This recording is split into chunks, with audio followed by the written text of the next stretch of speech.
नमस्कार छात्रों, मैं विजय कुमार। हम लोग बात कर रहे हैं प्रश्नावली 1 का ए में। 1 का ए हमारा क्वेश्चन नंबर कल हमारा 7 तक हो गया था। आज हमारा क्वेश्चन नंबर 8 है। ठीक है, हम लोग बहुत ही बेसिक से आपको ले चलेंगे, बहुत ही शार्ट में भी आपको बताएंगे। यानी कि पहले आपको बेसिक बताएंगे, उसके बाद हम शार्ट में क्वेश्चन बताने का प्रयास करते हैं। ठीक है, चलो क्वेश्चन नंबर हमारा दिया है 8। देखिए क्या दिया है। 18 और 117 के एचसीएफ को 18m-17 के रूप में दर्शाया गया है।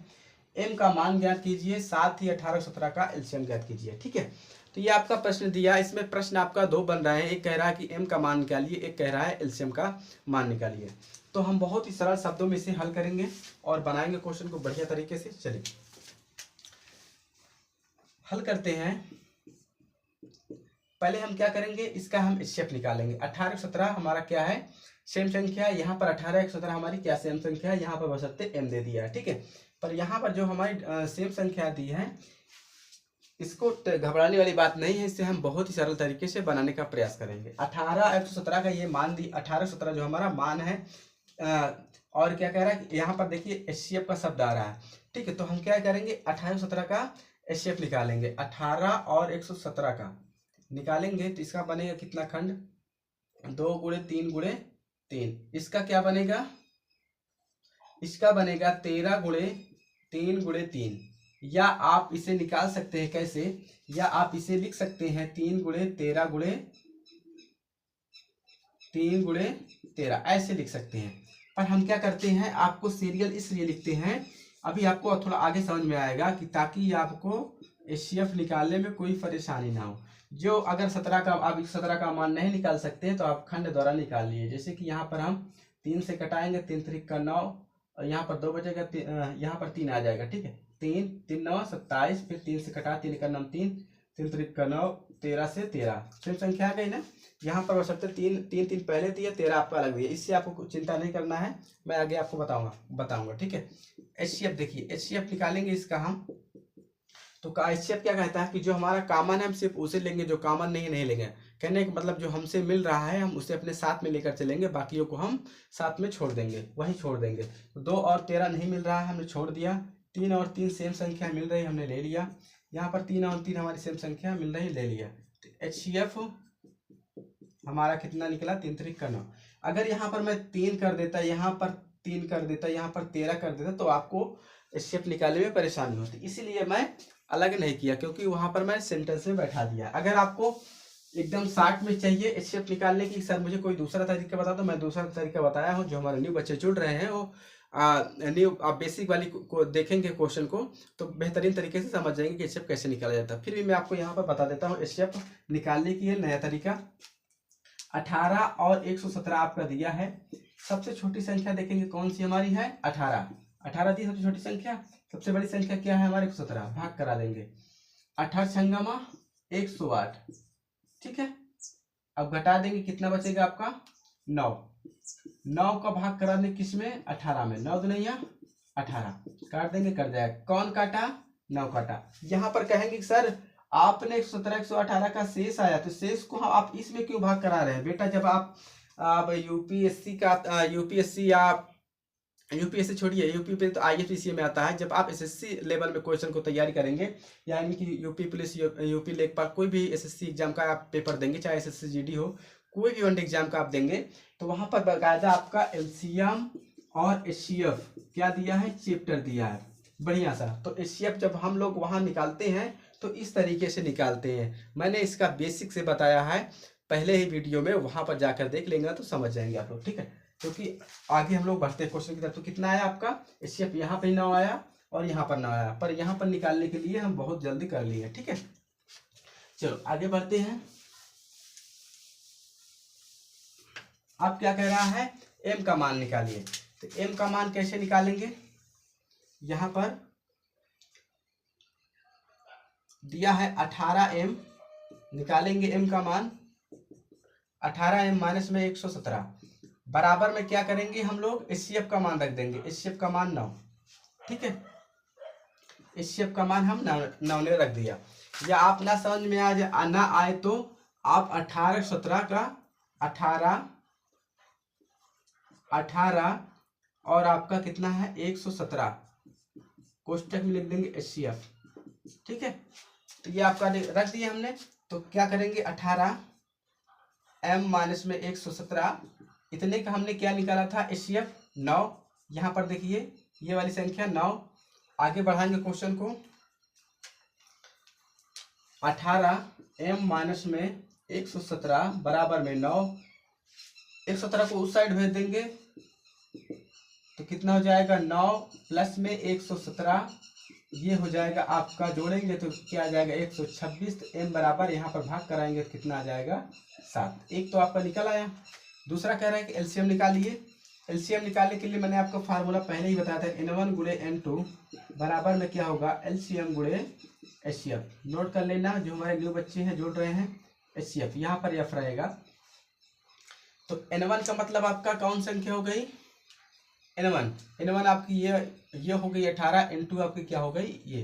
देखिए ये जो हमारी सेम संख्या यहाँ, सेम संख्या यहाँ, सेम संख्या यहाँ, सेम संख्या यहाँ, इसलिए हमने n1 n2 मान लिया। कभी भी आपको सेम संख्या दिखाई दे तो आप n1 n2 मान सकते हैं। रखेंगे n1 का मान कितना हमारा 18, ठीक है, n2 का मान 117। एलसीएम हमें निकालना है। HCF आपका कितना दिया है 9 दिया है। हल करेंगे 18 गुणे 117, 9 को इस साइड लाएंगे 9 आ जाएगा इधर हमारा एलसीएम। यहाँ पर हम लोग इसे सीधा लिख लेते हैं। सीधा लिखने में हमारे क्या होता है क्वेश्चन को हल करने में आसानी हो जाता है। गुणा कराएंगे 18 117 का अपान में 9, 9 दुनिया कटाएंगे 9 दुनिया 18, एलसीएम बराबर 2 गुणे 117। इसका गुणा कराएंगे हम लोग तो हमें कितना प्राप्त होगा 234। ठीक है, तो हमारा आंसर क्या आया m बराबर में 7 और एलसीएम आपका 234। ये रहा आपका आंसर। ठीक है, नोट करिए और आगे बढ़िए। क्वेश्चन नंबर 9 पर मैं बहुत ही बेसिक से बताने का प्रयास करता हूँ। ठीक है, हाँ अगर वीडियो पसंद आ रहा है तो चैनल को जरूर सब्सक्राइब करिए, दोस्तों पर शेयर करिए। चलिए क्वेश्चन नंबर 9 की बात करते हैं। नोट करिए। देखिए आपका अगला प्रश्न क्या दिया है। क्वेश्चन नंबर 9, जांच कीजिए कि क्या किसी प्राकृतिक संख्या के लिए संख्या 6n अंक पर 0 पर समाप्त हो सकती है। ठीक है, 6n अंक पर, यानी कि दिया क्या है आपका 6n अंक पर। ठीक है, तो हल करेंगे हम लोग इसे। कह रहा है कि प्राकृतिक संख्या आपकी क्या होगी, जैसे 1 2 3 4 5 6 7 8 9 10 11 12 ऐसी ये अनंत तक जाएगी। ठीक है, तो यह क्या होगी हमारी प्राकृतिक संख्या। कह रहा है कि 6n पर हमारी क्या 0 पर समाप्त हो सकती है। तो यहाँ पर हम लोग हल करेंगे। बहुत ही सुंदर क्वेश्चन है, इसे हम लोग बनाएंगे। देखिए कैसे बनाएंगे इसे हम लोग, जैसे कि कोई आपकी संख्या दी हो, जैसे मान लेते हैं 100 का, 10 का, ठीक है, और एक आपका हम 50 ले लेते हैं, एक आपका मैंने 100 ले लिया। इसकी अगर हम संख्या बनाएंगे तो क्या बनेगी आपकी 2 गुणे 5। ठीक है, 0 पर समाप्त होगी। 50 की क्या होगी 5 गुणे 10, इसकी क्या होगी 10 गुणे 10 कर सकते हैं। तो क्या होगी हमारे, देखिए यहाँ पर 5 2 5 10 करेंगे तो 0 पर समाप्त हो जाएगी। 10 5 का 10 में गुणा करेंगे 10 5 50, 0 पर समाप्त हो जाएगी। 10 का गुणे करेंगे 10 का 10 में गुणा करेंगे तो हमारी 100 पर समाप्त हो जाएगी। ठीक है, जैसे कि यहाँ पर एक मैं और लेता हूँ एक संख्या, मान लीजिए मैंने यहाँ ले लिया 50। ठीक है, 50n। ठीक है, तो इसे हम लोग कैसे बनाएंगे, 50n हमने ले लिया तो इसे हम 25 दुनिया 50 25 यानी कि 2 गुणे 25n कर देंगे। ठीक है, तो देखिए 25 और 50 का हम गुणा करेंगे तो क्या होगी 0 पर समाप्त हो जाएगी। 0 पर समाप्त हो जाएगी। ठीक है, समाप्त होगी यहाँ पर 0 पर। ठीक है, क्योंकि 25 दुनिया 50 हम गुणा कराए, हमने क्या पाया 25 दुनिया 50, यहाँ पर हमें क्या मिला 50। ठीक है, तो 0 पर समाप्त हो जाएगी। तो 6 और n को उठाएंगे हम लोग इसी प्रकार। ठीक है, इसी प्रकार हम लोग 6n को उठाएंगे। 6n बराबर, इसको हम अगर खंड बनाते हैं 2 गुणे 3n बनेगा। ठीक है, या आप ऐसे लिख लें। तो देखिए 2 और 3 का हमने गुणा करा, क्या मिला हमें 6 मिला। तो 6 और फिर वही 6 यानी आपका बन गया, ना 0 आता है ना कुछ आता है। तो हम कह सकते हैं अतः 6n पर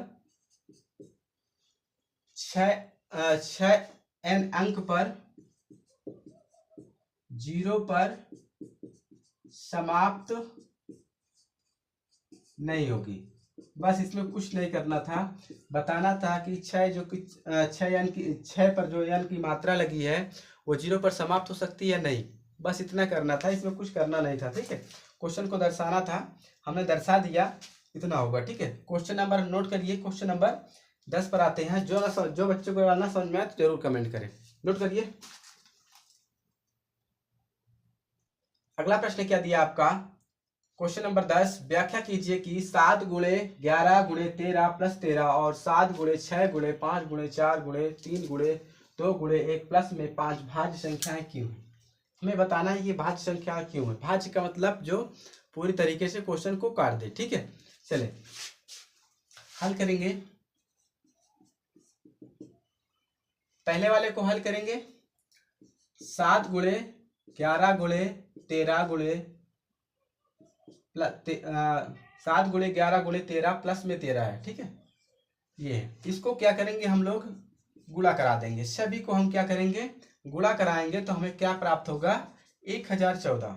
इस 1014 का हम निकालेंगे एलसीएम यानी कि खंड करेंगे। 2 पंचे 10, 2 सत 14, 3 से कटाएंगे, 3 का नम 3, 3 छंग 18, 3 9 27, 13 से कटाएंगे, 13 13 रहा हम 169, 13 का नम 13। जो हमारी संख्याएं बनी 2 गुणे 3 गुणे 13 गुणे 13, 1014 में जो हमारी संख्याएं बनी, अगर ये इसको बराबर काट देती है तो क्या होगी, हमारी भाज्य संख्याएं हैं होगी। ठीक है, 2 से कटाएंगे, यहाँ पर रफ कार करेंगे। 1014 को 2 से कटाएंगे। ठीक है, 2 पंचे 10, 2 सत 14, यहाँ कट ही रही है। ठीक है, यहाँ पर बराबर कट रही है। देखिए 2 से हमने कटाया तो 507 आया, 3 से कटाया तो 169 आया, 13 से कटाया तो 13 से कटाया तो हमारी कट गई।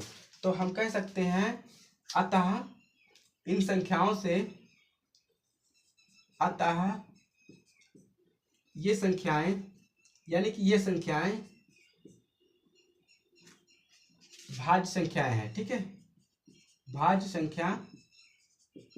संख्याएं हैं, या कह सकते हैं कि ये संख्याएं इसको 1014 को काट देती है तो हमारी ये भाज्य संख्याएं हैं। ठीक है, तो ये देखिए 2 से कट रही, 3 से कट रही, 13 से कट रही है और फिर 13 से कट रही है, तो हमारी क्या है, भाज्य संख्या है। बस इसमें इतना करना था। क्वेश्चन नंबर सेकेंड की बात करते हैं, नोट करिए। क्वेश्चन नंबर सेकेंड हमारा है, कितना दिया है, 7 गुणे 6 गुणे 5 गुणे 4 गुणे 3 गुणे 2 गुणे 1 प्लस में 5, इन सभी का हम लोग गुणा करेंगे तो पाएंगे 5045। इसको घटाएंगे, इधर ही हमारा रफ्कार है। ठीक है, दिखाई दे रहा है यहाँ तक। चलो इसको हम कटाएंगे 5045 को, 5 से कटाएंगे, 5 का 9 5 0, फिर 0 पर 9 45। अब ये 1009 से पूरी कट जाएगी। तो यहाँ पर हमारी जो संख्याएं काट रही है इसे, हमारी संख्याएं क्या बनी, 5 गुणे 1009। ये जो हमारी संख्याएं काटेगी, इतना नोट करिए।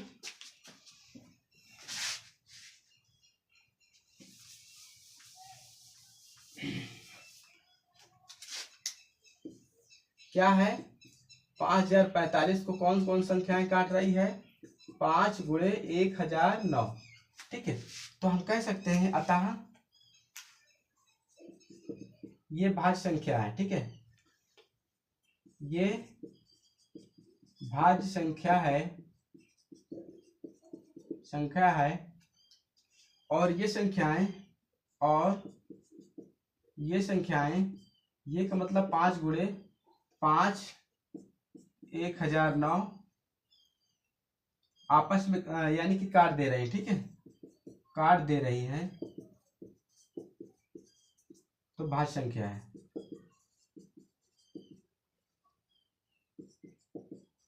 ठीक है, या तो आप डायरेक्ट लीजिए, इतना ही लिख दीजिए, ये भाज्य संख्या है, आपका आंसर सही माना जाएगा। राइट। अगर हमारी वीडियो पसंद आ रही हो तो हमारे चैनल को जरूर सब्सक्राइब करें, अपने दोस्तों पर जरूर शेयर करें। कि 10th हिंदी मैथ्स वाला जो है बहुत ही बेसिक से बताता है, ठीक है। और आपको मैं एक एक क्वेश्चन बहुत ही बारीकी से बताऊंगा, 0 से आपको हीरो तक बनाऊंगा। चलिए नोट करिए, आते क्वेश्चन नंबर हम 11 पर बात करते हैं।